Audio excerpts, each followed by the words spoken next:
If you're in a company that just let go 10,000 people, do you feel more secure or less secure after you see that happen? Are you more likely to look out for yourself, or are you more likely to trust the company that, oh yeah, they've done the right thing and I'm feeling better now that we got rid of all that, extra expense? Yeah, I would assume the majority of the leftover people would feel less secure. There may be Right, some right, outliers where they're like, "Oh, right. I know I'm safe," but the majority for 100%, sure. Yeah. 100%. Even if your boss says, "Oh, don't worry, you're good." Really? Yeah. Yeah. Now, Today, because now I'm taking on the work of 17 people that you just let go. Right. right. And my number is going to come up at some point. So this is where, I think when the universe of talent, just speaking generally, sees that happen at the scale that has been, and maybe you're right, maybe the magnification has been over magnified because of social media and everything from quiet quitting to the latest thing I heard, which is rage applying. Have you heard this one? Oh yeah. Yeah, you And see it. so, I've applied to 1,000 jobs and not getting right, any right. hits. It's like, well, There's no, one yeah, guy on TikTok who literally has applied to 400 jobs and has given the whole anatomy of the whole thing. Super interesting. And he's like, I got a kid, I got kids, I got, expenses. Like you said, he doesn't have a long runway to things are getting really in a very precarious place. So what I think when I see this happen at the scale and it gets the attention that it's getting, and let's layer on automation's coming, artificial intelligence, the robots taking over all these jobs, which is the worst. We talked about this in the last episode we did. The worst marketing campaign in history is the future work, because we're scaring everyone that skills are changing so fast. You layer that on top of this environment, I can't see an outcome that doesn't include everyone sort of saying, I need to take care of myself first. I yeah, absolutely do. And yeah, loyalty to a company, I got to be loyal to me and my family, number one, and I'm going to control my destiny. And if I see something that's better for me, I'm going to do it. And so I think when the economy does get a little more certain, we're going to see even more attrition than we've seen, because there's a lot of people just holding on until something better. And here's another thing, Brett, which I think I'm starting to talk about more, because it's a big dysfunction in the way that we've modeled work, and that is compensation.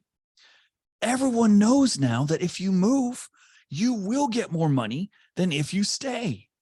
90% of the time, and all the research is showing that 3.5% to 4% to 0% annual salary budget that we have. Woo woo, can't wait for that. But if I go across the street, I could get 9%, I could get 8%, or I could get 15%. Now, right. you can't always parlay that. There's a lot of people who are, and they're talking about it like, oh, I've done it 3 times in the last 3 years. And I started at 50 and now I'm at making 85K. Like, why wouldn't I do that? Because companies are not budgeting for people to leave as fast as they are, and they don't have a budget. And you know this, talking to tons of companies and hiring managers in the whole recruiting process. Is there always we cannot pay more than this? No, it's like, we need to pay what we need to pay.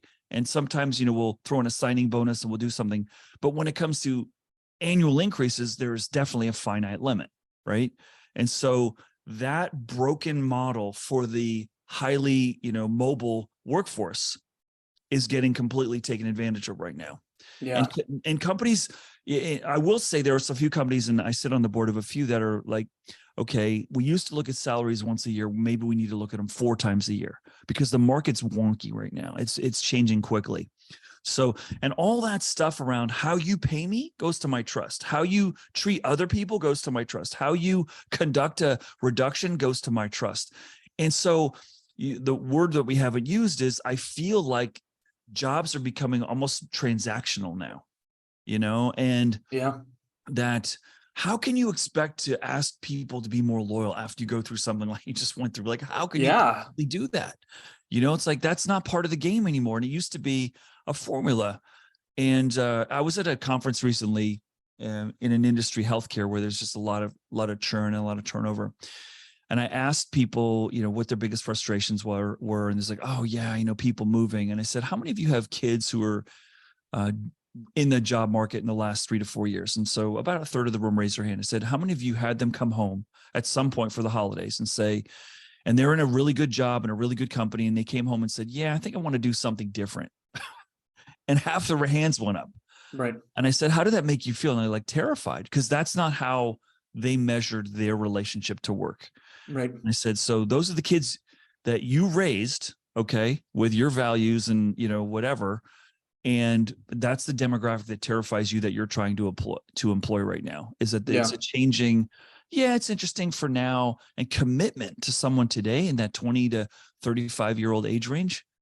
That's very different. Unless you're owning your own thing, your commitment's going to be to your own decisions, not to someone else, I think. And the more we see these kinds of layoffs, I think the more we're going to see people say, no, I want to take control of my own destiny more than giving you control over my destiny. Right.